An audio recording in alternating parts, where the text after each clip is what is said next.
If you are thinking कि कोई इंसान किसी दूसरे इंसान पर ब्लैक मैजिक किसी ना किसी रीज़न से ही करता है, तो मे बी ऐसा नहीं है। महाराष्ट्र में एक victim who suffered from a weird black magic possession which caused his death for not any single reason. Hi guys, welcome to कल्टंश। ये स्टोरी मैं तुम्हें नितिन और उसकी मम्मी के ही पर्सपेक्टिव से सुनाऊंगा एंड आई रियली होप कि तुम्हें ये फॉर्मेट या फिर ये स्टाइल पसंद आएगा। So now let's move into the video. मैं अपने ऑफिस में बैठा थोड़ा टाइम पास कर रहा था और एक कॉल आया।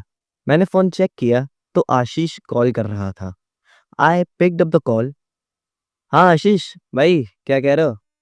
नितिन भाई कुछ नहीं यार, ऐसे ही कॉल किया था। कैसे हो भाई, ये बताओ तुम? अरे भाई बढ़िया, तू बता कैसा है? मैं भी बढ़िया भाई। अच्छा, मैं ये कह रहा था कि वो आकाश है ना, कौन वो जो 12th के बाद उड़ीसा शिफ्ट हो गया था, उससे तो काफ़ी टाइम से बात भी नहीं हुई यार। हाँ हाँ, वही वही। हाँ तो उसका क्या हाल? अरे यार उसका कॉल आया था मेरे पास और वो कल मेरे घर आ रहा है। अच्छा, बढ़िया है यार। काफ़ी टाइम से मिले नहीं है तो वो तुझे भी बुला रहा है कल। हाँ हाँ भाई बिल्कुल यार, बड़े दिनों से उससे मिले नहीं है और वैसे भी कल ऑफिस की छुट्टी है। मैं आ जाऊंगा भाई कल। मैंने कॉल कट की। रात हो चुकी थी, वापस घर जाने का टाइम था। मैंने कंप्यूटर ऑफ किया, लाइट्स ऑफ की और मैं अपने केबिन से बाहर आया। एंड या other employees were also going back to their home. और मैं भी धीरे धीरे सबको गुड नाइट और वही सब फालतू की फॉर्मेलिटी करते हुए लिफ्ट के पास पहुंच। अबे यार, ये लिफ्ट कितनी देर में खुलेगी? इतनी नींद आ रही है और भूख भी इतनी तेज लग रही है। अब उस लिफ्ट के लिए वहाँ 5 मिनट वेट करके मैं नीचे आया, ऑफिस के बाहर आया। यार आज मेरी मम्मी मौसी के यहाँ गई हुई थी। So I reached to one of my only bike. मैंने बस बाइक स्टार्ट करी एंड फुल स्पीड में भगाकर मैं सीधे पहुंचा ओशियन होटल में। मैं यहाँ आता जाता रहता हूँ क्योंकि पहले भी कई बार मेरी मम्मी कहीं गई होती हैं तो मैं अपना लंच, डिनर सब कुछ इसी होटल में करने आ जाता हूँ। अंदर घुसा तो 45 या शायद 50 साल की उम्र का होटल का ओनर आनंद मुझे देखते ही बोला, और बेटा बढ़िया सब? हाँ अंकल जी बढ़िया सब, आप बताओ? हाँ हाँ बेटा बढ़िया है सब। क्या खाओगे आज? यार अंकल, बस दाल रोटी ही लगा दो, काफ़ी दिन से नहीं खाई है। चलो ठीक है बेटा, बैठो अभी लगाता हूँ। यार बहुत तेज़ भूख लग रही है, चलो जल्दी से खा के बस घर पे जाता हूँ, मैं थक चुका हूँ बहुत। अंकल जी खाना बढ़िया है आज। अच्छी बात है बेटा, और कुछ लेना हो तो बता देना। हाँ हाँ अंकल, बस एक कोल्ड ड्रिंक और दे दो यार। अच्छा, मैंने उस रात आनंद अंकल के होटल पर खाना खाया और फिर अपने घर पर जाकर सो गया। कल संडे था और मुझे अपने दोस्त के घर जाना था कल रात को। तो मैं पूरे दिन आराम करता रहा और आज मैंने बहुत दिन बाद अपने हाथों से आलू और प्याज के पकौड़े बनाकर एक कप कड़क चाय के साथ खाए और शाम तक टाइम पास करने के बाद मैं थोड़ा तैयार हुआ और आशीष के घर पर पहुंचा। आशीष पिछले 2 घंटे से मुझे कॉल करे जा रहा था कि भाई कहाँ रह गया, जल्दी आ जा। और मैं जो लेट हो चुका था बिकॉज़ शाम को मैं थोड़ी देर सो गया था। वेल अंदर मैंने देखा कि आकाश ऑलरेडी वहाँ बैठा हुआ है। आकाश भाई कैसा है यार? मैं बढ़िया, तू बता कैसा है? 12th के टाइम तो तू बहुत मोटा था, अब इतना पतला कैसे हो गया? अरे यार कुछ नहीं, बस इस टाइम ज़िंदगी थोड़ी ऐसी ही चल रही है। कभी-कभी ऑफ़िस में वर्कलोड ज़्यादा हो जाता है और तेरे भाई की शादी तो हुई नहीं अभी, जो घर में अच्छा खाना ढंग से खाने को मिल जाए। तो ऑब्वियसली यार मैं हो ही गया हूँ पतला। चल अब ये सब छोड़, चल बातें करते हैं। बहुत टाइम से मिला भी नहीं है तू, आज इतने टाइम बाद मिला है तू आज। देखो, उस रात हमने बहुत देर तक बातें करी और तुम्हें सीरियसली बोलूँ तो उस रात आशीष के घर पर ड्रिंक्स का भी इंतज़ाम तगड़ा किया हुआ था, उन दोनों ने। और दोस्तों के साथ पीने बैठो तो ना तो ये पता चलता है कि तुम कितनी पी चुके हो और ना ही ये पता चलता है कि कितनी देर हो चुकी है। तो अब रात के 1:30 बज चुके थे और हम तीनों बस बैठे हुए एक के बाद एक पैग बनाकर पीते हैं। और अब मुझे अच्छा खासा नशा हो भी चुका था। वेल अब मैंने तुरंत वापस घर जाने का सोचा और मैं उठा, इन लोगों को बाय किया और बाहर आया। अब मैं चल तो पा नहीं रहा था ढंग से, तो नशे में बाइक चला पाना मेरे बस की तो थी नहीं। तो पैदल ही घर की तरफ बढ़ने लगा, ये सोचकर कि शायद मुझे कोई ऑटो मिल जाएगा। लेकिन रात के 1:30 बजे रोड पर जिंदा सिर्फ कुत्ते ही घूमते हुए दिख रहे थे और ऑटो वाले या नॉर्मल लोग भी यहाँ कोई नहीं दिख रहा था चलता हुआ। बिल्कुल सन्नाटा-सा छाया हुआ था वहाँ। इतना नशा हो गया था कि आशीष के घर से निकलते वक़्त आई डोंट नो कैसे बट मेरे हाथ पर काफ़ी बड़ा कट लग गया था and I don't know how. और इसका पता मुझे तब चला जब रोड पर चलते हुए उस चोट से ब्लड टपक रहा था और वो ब्लड टपक कर रोड पर और मेरे ही कपड़ों पर और पैरों पर जाकर गिर रहा था। तब मैंने देखा कि चोट लग चुकी है, हल्का सा दर्द हो रहा था, पर नशे में क्या ही कुछ पता चलता है। अब मैं चलते-चलते आशीष के घर से काफ़ी आगे भी आ चुका था और यहाँ पर मैं रोड की साइड में रुककर अपनी चोट पर रुमाल बांधने का सोचता हूँ। पर तब मैंने देखा कि एक भिखारी रोड की साइड में बैठा हुआ है, जो मुझे देखकर एकदम से खड़ा हो गया और अपना पूरा मुँह बिल्कुल फाड़ कर मुझे देखा और देखकर बहुत बड़ी-सी स्माइल देने लगा। मैं तो नशे में था, उसे देखकर मुझे आ गया बहुत तेज गुस्सा। मैंने जल्दी से वो रुमाल बस बाँधा, ख़त्म किया और सीधे उसकी तरफ बढ़ने लगा, लेकिन अभी भी वो हँसे जा रहा था। मैं उसके पास पहुँचा और उसको खींच के एक थप्पड़ मारा, जिसके बाद वो भिखारी थोड़ा अग्रेसिव हुआ और उसकी वो स्माइल अब बिल्कुल ख़त्म हो गई और गुस्से में वो सीधे मेरे ऊपर चढ़ने लगा, मेरे हाथ पकड़ने लगा और बदले में मारने की कोशिश करने लगा। इस बीच मैंने उसके हाथों में कुछ देखा, पर मुझे एग्ज़ैक्टली याद नहीं और ना ही मैं अच्छे से देख पाया, पर उसके हाथ में कुछ तो शायद था। अब लड़ते हुए वो भिखारी मेरे पैंट के बैक पॉकेट में हाथ डालने लगा। मुझे लगा वो पैसे चुराने की कोशिश कर रहा है, तो मैंने फिर से खींचकर एक और थप्पड़ मारा, जिसके बाद वो भिखारी ज़मीन पर गिरा और ज़ोर से पागलों की तरह हँसने लगा। अब मेरा दिमाग बहुत खराब हो गया था उसकी वजह से और मेरे हाथ पर जो चोट लगी हुई थी, उससे निकलते हुए खून में उस भिखारी के हाथ भी सन चुके थे। अब मैंने उसे इग्नोर किया और फिर अपने घर की तरफ बढ़ने लगा। अब मैं घर पहुंचा और अपने वो कपड़े जो ब्लड से सन चुके थे, उन्हें उतार कर ऐसे ही बाथरूम में एक कॉर्नर में छोड़ दिया। देन मैंने चेंज किया और चोट पर थोड़ी दवाई और पट्टी वगैरह लगाई अच्छे से और बस सो गया। और अगले दिन बहुत लेट उठा, जिस वजह से ऑफिस से छुट्टी भी लेनी पड़ी और बॉस की 75,000 गालियाँ भी सुननी पड़ी और पूरे दिन नशेड़ियों की तरह बस मैं अपने बेड पर ही पड़ा रहा। शाम में जाके जब थोड़ा नॉर्मल हो पाया मैं, तब उठकर मैं किचन में गया और एक कप चाय बनाई। अब मैं चाय को कप में छानने वाला ही था कि तभी किसी ने मेरे घर का दरवाज़ा नॉक किया। अरे आ रहा हूँ, रुक जाओ भाई, कौन है? बार-बार खटकाना बंद करो यार, आ रहा हूँ बस, रुक तो जाओ। मैंने गेट खोला और अब वहाँ कोई भी नहीं है। मैं तो भाई बहुत ज़ोर से गुस्से में चीखा और इधर-उधर देखा, पर कोई नहीं दिखा और मेरी आवाज़ सुनने के बाद भी कोई नहीं आया। तो मैंने दरवाज़ा बंद किया और वापस से किचन में चाय का कप लेने गया और मैंने देखा कि मेरी चाय का कप किचन में नहीं है और थोड़ी-सी चाय किचन के दरवाज़े पर ज़मीन पे गिरी हुई है। दरवाज़े पर नॉकिंग सुनकर मैंने कप किचन में ही छोड़ दिया था और मैं चाय इनफैक्ट छान भी नहीं पाया था और गेट खोलने चला गया था मैं। तो अब वो कप कहाँ गया और ये चाय गई कहाँ? ना तो मतलब वो चाय के बर्तन में भी चाय नहीं है और ना ही वो कप वहाँ पर है और इसका मुझे कोई आइडिया भी नहीं है और वो किचन के डोर पर चाय गिरी कैसे, ये भी मुझे बिल्कुल नहीं पता। अब मैं जस्ट एक बार चेक करने के लिए अपने कमरे में गया और अब मैंने देखा कि मेरी चाय का कप ज़मीन पर टूटा पड़ा हुआ है और सारी चाय ज़मीन पर फैली हुई है। मेरा जो दिमाग खराब हुआ ये देखकर। पहले तो मैं वो कप रूम में लेकर आया ही नहीं, तो ये वहाँ पहुँचा कैसे? और थोड़ी चाय किचन में गिरी हुई है और बाकी पूरा कप यहाँ गिरा पड़ा है, जबकि चाय मैंने कप में निकाली भी नहीं थी। अब मैं क्या बोलूँ? मुझे कुछ समझ ही नहीं आ रहा। वेल, मैंने वो सब गंदगी साफ की और दोबारा से चाय बनाई और अच्छा हुआ कि इस बार ऐसा कुछ नहीं हुआ और मैंने आराम से बैठकर अपनी चाय एन्जॉय करी। अब मैं कप को वापस किचन में रखने के लिए उठा और जैसे ही मैं अपने रूम से बाहर निकलने लगा, तभी मेरे कंधे पर मुझे कुछ तो फ़ील हुआ, लाइक किसी ने मेरे कंधे पर हाथ रखा हो। I literally felt some weight on my shoulder just for a second and इसके बाद सडनली मेरे कानों में एक हल्की-सी व्हिस्परिंग सी आवाज़ सुनाई दी, जो कि किसी लड़के की आवाज़ थी और मुझे क्लियरली सुनाई दिया कि उसने कहा, नितिन, मेरे साथ चाय पीकर कैसा लगा तुम्हें? अब आदत डाल लो। एट दैट मोमेंट 1 सेकंड के लिए मेरी इतनी गंदी वाली फटी थी कि ये आवाज़ कैसी थी? मतलब कौन था ये? और आदत डाल लो इसका क्या मतलब हुआ?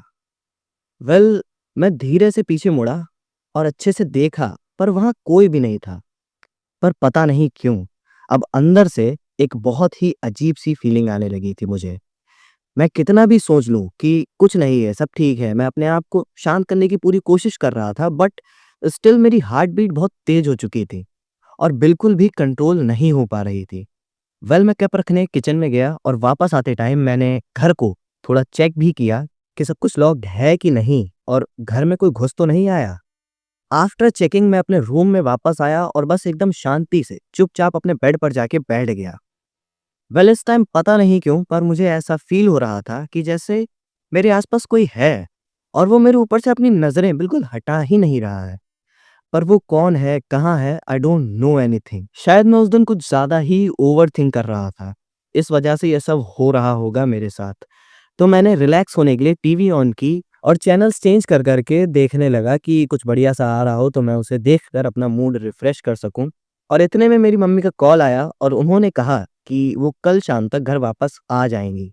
अब मैंने कॉल कट की और थोड़ी देर टीवी देखता रहा और अब शाम भी हो चुकी थी तो मुझे डिनर के लिए कुछ करना था। उस दिन मेरा घर से बाहर जाने का मन नहीं हो रहा था। तो मैंने बस घर पर ही कुछ बनाने का डिसाइड किया और शायद कुछ 9 बजे तक मैंने सब रेडी कर लिया था। तो मैंने खाना सर्व किया और अपने रूम में आ गया। खाना खाया और फिर थोड़ी देर बाद थोड़ा फ़ोन चलाने के बाद मैं आई वेंट टू स्लीप। देखो मैं घर पे अकेला था और आई डोंट नो कि ऐसा तुम्हारे साथ होता है या फिर नहीं, बट मेरा तो है भाई कि अगर मैं घर में अकेला सो रहा हूँ तो मैं ज़्यादा गहरी नींद में नहीं सो पाता हूँ एंड इवन अगर बहुत हल्का-सा भी कुछ मूवमेंट हो या कुछ हल्की-सी भी आवाज़ आए, तो मेरी आँख इमीडिएटली खुल ही जाती है। तो मैं सो ही रहा था और तभी अचानक से मेरी नींद खुली एंड देन आई रियलाइज़ कि मेरे घर के बाथरूम का टैप खुला हुआ है। अब फिर से वही बात, भई मेरे हाथ-पैर काँपने लगे यार। मैं उस घर में अकेला हूँ और रात का टाइम है। मैंने सोचा कि मैं सुबह ही बेड से उतरूँगा और मैंने कहा चलने दो टंकी, सुबह देखी जाएगी, बट हर एक सेकंड वो आवाज़ और भी क्रीपी और तेज़ होती जा रही थी और मैं कितना भी ट्राई कर लूँ पर मेरा ध्यान उस आवाज़ से हट ही नहीं रहा था। अब ना चाहते हुए भी मैं अपने बेड से उतरा, बाथरूम की तरफ जाने लगा। तब मैंने देखा कि मेरे पूरे घर में तो अंधेरा है, बट बाथरूम की लाइट जल रही है लेकिन फ्लिकर हो रही है और बाथरूम का दरवाज़ा बहुत हल्का-सा खुला हुआ है।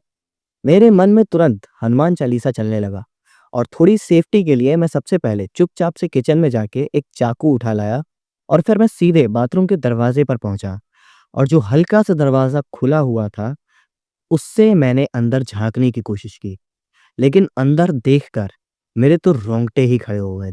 आई saw a man inside my home's washroom. My whole home was completely locked, windows, doors, everything. Then how it can even possible कि कोई आदमी मेरे घर में घुस जाए? और ये आदमी है कौन? I don't even know him. But शायद उसको मेरी प्रेज़ेंस फ़ील हो चुकी थी। जिसके बाद वो बहुत धीरे से पीछे मुड़ा और जब वो पीछे टर्न किया, फर्स्ट ऑफ ऑल मेरी बॉडी मेरे कंट्रोल में ही नहीं रही। अब मैं उसके सामने कुछ भी नहीं कर पा रहा था।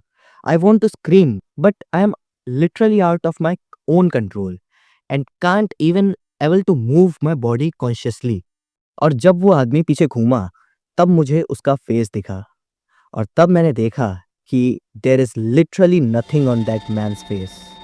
Like all his facial organs, like eyes, lips, nose, eyebrows, literally everything is just flat and there is absolutely nothing. और उसके जो भी फेशियल ऑर्गन्स हैं वो जैसे उसके फेस के अंदर ही बिल्कुल ब्लेंड हो चुके हैं और उसके पूरे फेस पर एक अलग से स्किन की लेयर डेवलप हो चुकी है। आई वॉज थिंकिंग कि यह आदमी कौन है और is it even alive? But इसके बाद मुझे एक आवाज सुनाई दी। नितिन, अब से मैं तुम्हारे अंदर और तुम्हारे साथ ही रहूंगा। जिसके बाद एक सडन जर्क से सब कुछ ब्लैक हो गया और मैं भी जमीन पर गिर गया। वो आदमी अब गायब हो चुका था और अब मेरी बॉडी शायद थोड़ी बहुत मेरे कंट्रोल में आ गई थी। बट शायद उस इंसिडेंट के बाद कभी भी मेरी बॉडी मेरे कंट्रोल में रही ही नहीं। मैं कैसे तो उठा और उस टाइम पर मेरा शरीर बहुत हैवी फील हो रहा था और मुझे बहुत डर भी लग रहा था। वो आवाज़ अभी भी मेरे कानों में एको करे जा रही थी। मैंने पूरे घर की लाइट्स ऑन करी और चुपचाप अपने कमरे में बेड पर एक कोने में जाकर बैठ गया और बार-बार वो चेहरा मेरे सामने आ रहा था। मैंने अपनी मम्मी को कॉल करने का सोचा, पर पता नहीं क्यों मैं उन्हें कॉल कर ही नहीं पा रहा था। अंदर से मेरा मन कह रहा था कि नितिन कॉल कर, पर मैं कॉन्शियसली कॉल कर ही नहीं पा रहा था, या शायद करना नहीं चाह रहा था। I don't know. रात भर मैं बस डर के मारे काँपता रहा और all the time I felt कि कोई मेरे आस-पास है और शायद मेरे बहुत पास बैठा हुआ है, but I can't see anything there. और उस रात जो वियर्ड सा साइलेंस था, रियली मैंने कभी भी इतना भयानक साइलेंस एक्सपीरियंस नहीं किया था। अब कैसे तो करके सुबह हुई और अभी मेरी वो डर वाली फीलिंग शायद बहुत थोड़ी-सी ही कम हुई थी। लेकिन मेरे बॉडी पर एक अजीब-सा वेट जो था, वो बिल्कुल कम नहीं हुआ था। मैं अपने ऑफ़िस के लिए तैयार हुआ और बिना कुछ खाए बस ऐसे ही ऑफ़िस के लिए निकल गया। और इस टाइम पर मेरे सर में इतना ज़्यादा दर्द हो रहा था, which I can't explain you. पूरा दिन कैसे तो कटा, शाम को मेरी मम्मी भी घर वापस आ चुकी थीं।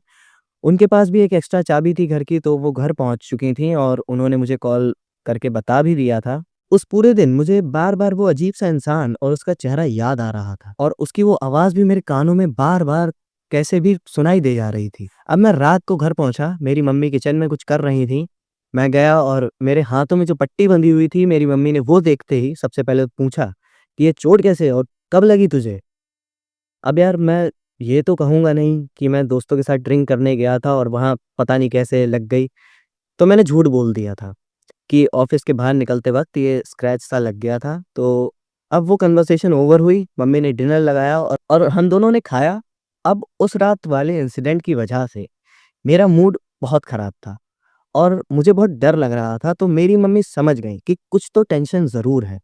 तो उन्होंने मुझसे डायरेक्ट पूछ ही लिया कि बात क्या है? और उस मोमेंट पर मैंने बहुत हिम्मत करके उस वियर्ड से आदमी के बारे में सब कुछ बताया और जो कुछ भी हुआ था मेरे साथ, चाय का कप अपने आप रूम में जाकर गिरा हुआ पड़ा था और जब मैं दोबारा चाय बनाकर पीकर रूम से बाहर निकला, तो जो अननोन सी आवाज़ मुझे सुनाई दी एंड लास्टली वो वियर्ड सा बिना फेस का आदमी जो घर के बाथरूम में था।